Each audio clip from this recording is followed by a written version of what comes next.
गांव के बाहर घने जंगल के बीचों बीच एक छोटी सी झोपड़ी में रहने वाली मीरा का जीवन बेहद साधारण था।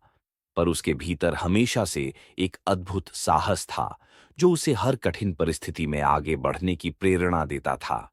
मीरा का सपना था कि वह गांव के बच्चों को शिक्षित करे ताकि वे अपने जीवन में कुछ बड़ा कर सकें। एक दिन गांव में एक अफवाह फैली कि जंगल में एक तेंदुआ घूम रहा है। लोग डर के मारे जंगल के पास जाना भी बंद कर चुके थे। मीरा के लिए यह एक और मुश्किल का सामना करने का समय था, क्योंकि उसके रास्ते में यही जंगल पड़ता था।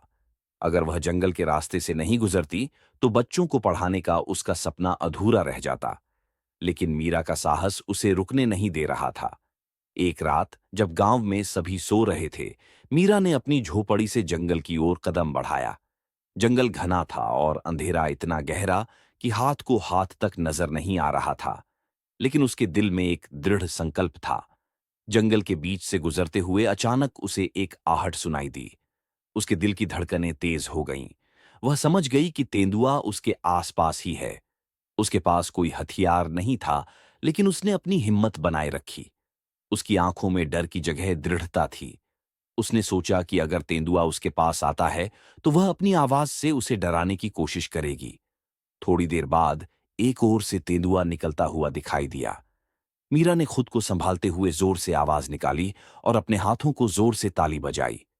तेंदुआ थोड़ा पीछे हट गया, फिर धीरे धीरे वापस जंगल में चला गया। मीरा की सांसें तेज थीं, पर उसके साहस ने उसे जीत दिलाई थी। अगली सुबह गांव में उसने बच्चों को पढ़ाया। वह अपने साहस और दृढ़ता से उन्हें प्रेरित कर रही थी। वह दिन मीरा के लिए एक मिसाल बन गया, जिसने उसे और उसके छात्रों को यह सिखाया कि चाहे कितनी भी बड़ी मुसीबत क्यों न हो, अगर दिल में हिम्मत हो तो हम हर मुश्किल का सामना कर सकते हैं।